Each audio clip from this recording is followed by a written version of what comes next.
Welcome to another edition of Up and In. I'm your host, Adrian Babashoff, and if you're new here, welcome as well. And hey man, if you're wondering what the show's about, it's completely dedicated to creating an alternative lifestyle design that improves quality of life for both people and for the planet. We're exploring alternatives to the daily grind through liberation and independence, moving from surviving to thriving and living life raw. Why would you not want to live any other way? I don't know. Today's episode 111, and I want to talk about the biology of belief and how this ties into lifestyle design. And let's get into it, man. So these things. Oh, this is a potty mouth podcast, by the way. So watch your angel ears. And also, I broadcast live from my F350 diesel pickup truck. So that's the background noise you will hear until we get the show built up and we're able to actually get back into a studio. So let's get into it. Biology of belief. And this is very important. This is crazy how much of these thoughts, these beliefs that we have inside of us, how much they determine what we experience and what we don't experience. And I think it's a big part, if not the biggest part, the fundamentals of changing your life and the course of the rest of your life. It's how we perceive things. It's all perspective. Like a hammer, it can be perceived as a murder weapon or something that could build a house, or to a kid it might be like a toy, or just it's how you take a look at things. And these are the beliefs inside your mind of how, if you take one single object or one single concept and you pass it around and everybody gets a different viewpoint on it. I think it's a beautiful thing. That's one of my fascinations with speaking to people and putting myself out there, is to find out what other people are into and the way they see things. And there's so much that we can learn. And I actually feel sorry for people who stick to their belief systems and their things without any possibility or leaving things open to new suggestive thoughts. Because there's so much that we can learn, even from the people that you think are the dumbest. But the story today, this concept stems because it's kind of funny. I don't get my feelings hurt anymore because I kind of know who I am. And my daughter I was dropping my daughter off at her friend's house, and my daughter told me that the parent looked out the window when we were coming and said, "Oh my God, how embarrassing." And I live in Sunnyside, California, where it's in North County, San Diego, so it's pretty well-to-do, proper out here, and perceived as I'm poor. Like that, I got some old my truck's a 96, by the way. But people who don't know what this truck is, they have no idea that this thing can be rebuilt for the rest of your life. The ugly camper on it, same thing. It can hold up to a ton of weight on top of it. So older guys and some younger guys who see me, they actually try to offer to buy it from me. So the perception of this thing is that I'm poor. Other than, if you took a deep look at it, I actually have something far superior than even those people's, like maybe not the Mercedes, but I'd probably say so. I've seen these trucks go up to 550,000 miles, and they keep going. They're built with strength, and that's what I want to explain in that concept there of your mental abilities and your mental concepts to build those, like this 96 F350 pickup truck. The way that story, I'll finish up on that, is that can go two different ways, where I can get, on my end, I can feel like slaughtered, like, oh my God, I'm nothing, I'm a piece of shit. I suck, But knowing that I'm not after aesthetics, I'm after how things go. I know what I want, I know what I'm after, and I have inner strength, I have inner core strength of my motives, of where I'm coming from. And you see how that the biology of belief can really screw you up.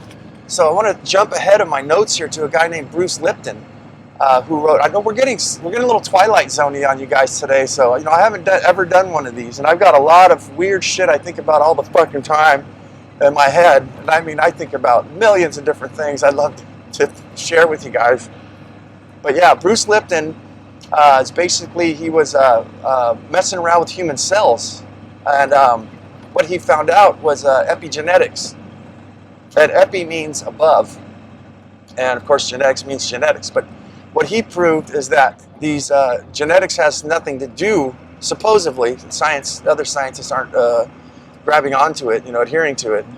But what he did is he said that genetics has nothing to do, like say your dad had cancer, so you're obviously going to get cancer. Because what he found out was when you take human cells and you expose them to different environments, they do different things. So one will turn into protein, one will turn into bone.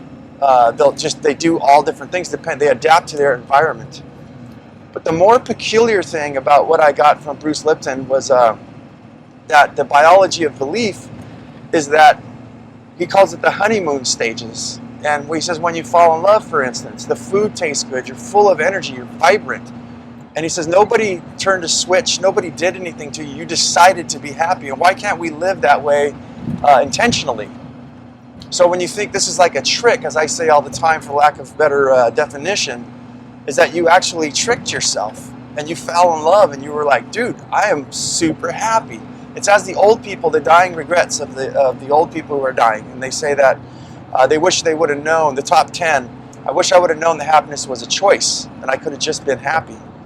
And there's thousands of these people saying the exact same thing.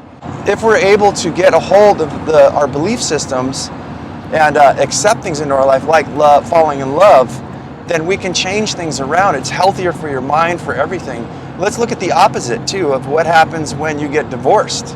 I've gone through mine, and it was probably one of the most the ugliest things I've ever gone through. And nobody said anything to me, nobody physically harmed me, but it was just like one of those things you felt in your stomach, you were just rotting, like it was just, you felt sick.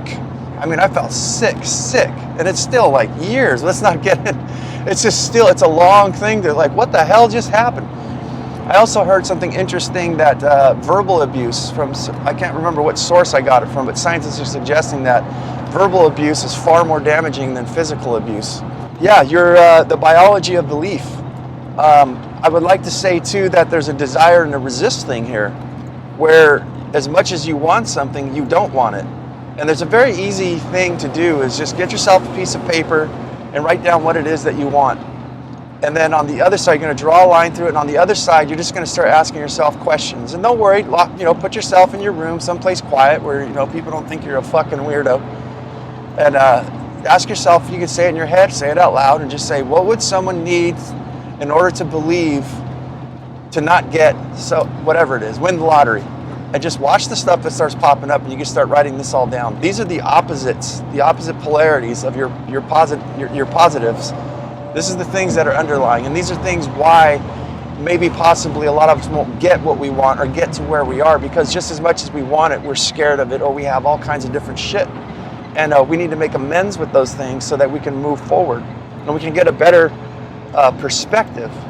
And I think I would like to say that it's like the Wizard of Oz story where she says she just wants to go home, and the good witch told her, you could always go home. All you had to do was click your heels 3 times and you'd be home.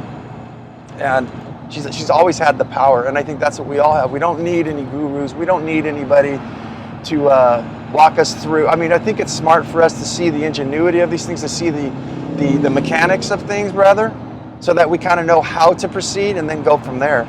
And I think a lot of this isn't spoken or taught because that means you wouldn't need anybody. You wouldn't need anything. You mean to tell me you're already equipped with everything?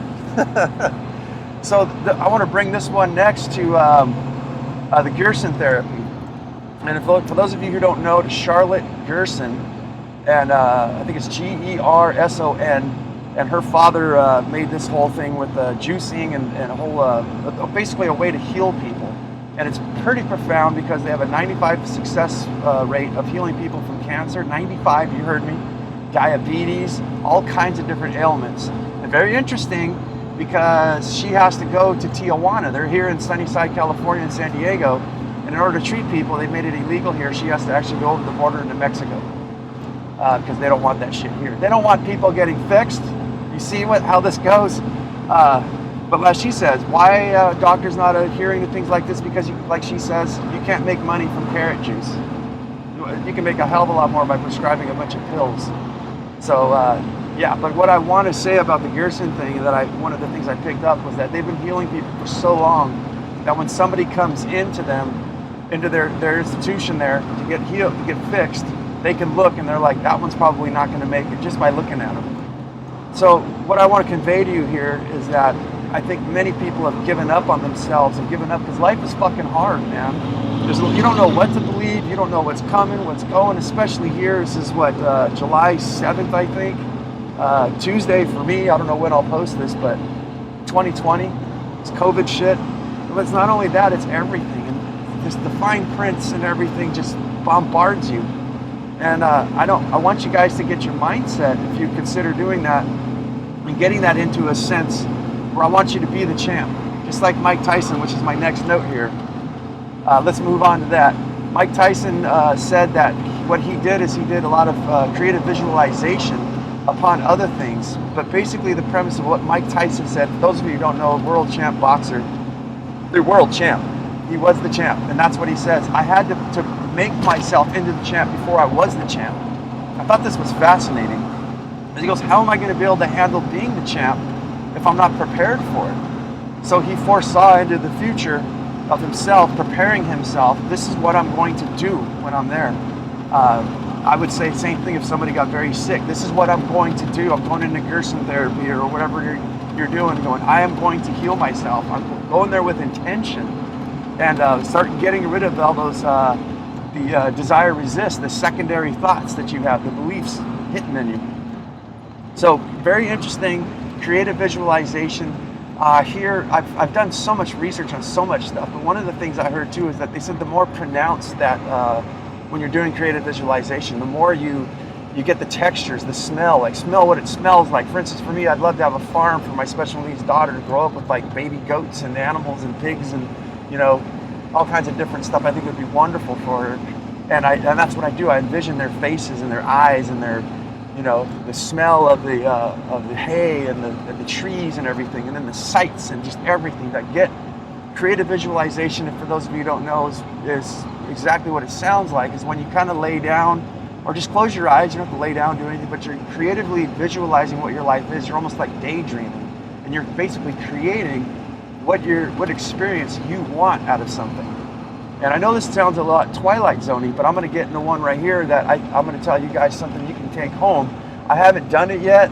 I've got it all set up, but this is the one that I think is the end all of end alls. Like, we'll stop this whole Twilight Zone fucking episode, this talk about biology of belief, that beliefs determine your experience, or that maybe possibly there's something else out there. So yeah, creative visualization, very powerful. Practice it. It's pretty cool. To me, it's like daydreaming. You know, start daydreaming about what it is that you want and start creating it to be so. Start preparing like Mike Tyson. So my next one here is what I just said here is Masaru Emoto and the rice experiment. So this is the end all of is this stuff possible? So for those of you who don't know, Emoto, Masuku? Let me see here. Masaru Emoto, E-M-O-T-O. Just type in Emoto rice experiment. And we have, again, hundreds, if not thousands of people. So basically what the gist of this is you're going to take some cooked rice. You're going to dump a cup of cooked rice into 3 separate jars. You're going to make sure everything's sterilized, everything's all nice and clean, so that you believe in this stuff. So, you know, the experiment goes. And you're going to do this yourself. And then you're going to fill them up halfway just to cover up the rice with water. And on one jar, you're going to put hate, disgust, basically negativity. On the middle one, you're going to put nothing. You're going to ignore it. On the right one, you're going to put love, peace, beauty, and you see even positivity. And what you're going to do for like a month, 2 months, I think it is you're just going to, every day you're going to go and you're going to talk shit to the fucking hate one. Fuck you. I hope you die. You're a piece of shit. You'll never fucking amount to anything, you know?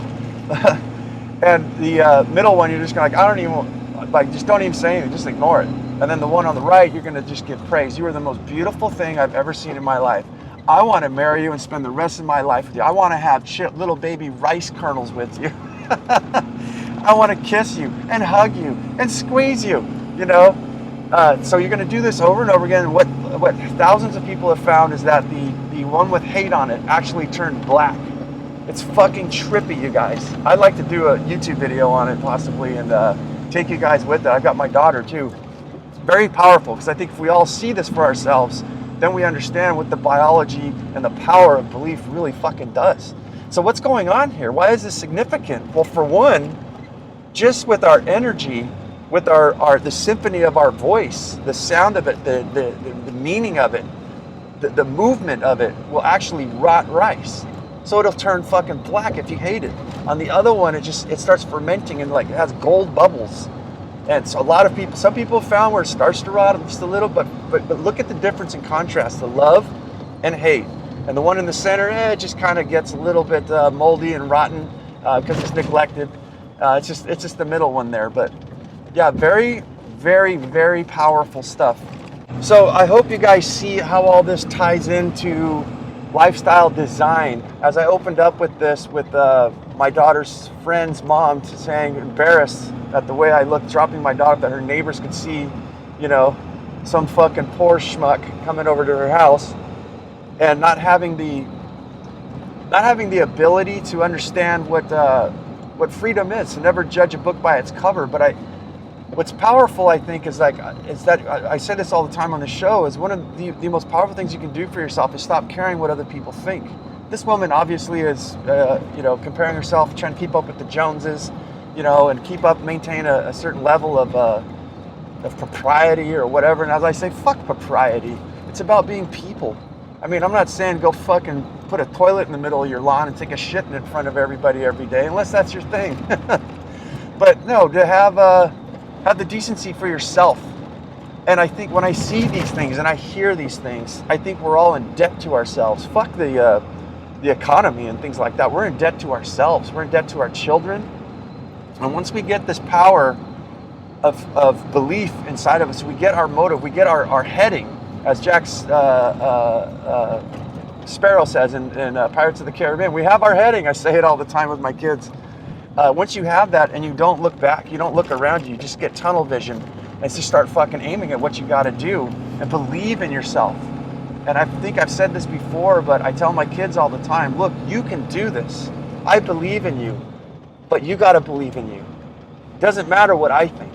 It matters what you think. That is the most powerful. Dorothy with her heels. Didn't matter that the scarecrow or the cowardly lion or everybody had what powers they had. Dorothy and her individual had the power the entire time. She just had to be instructed. And I hope that's what I've given you guys here today, is a pair of ruby slippers and some insight into how to explore this stuff for yourself and figure out, is this real to me?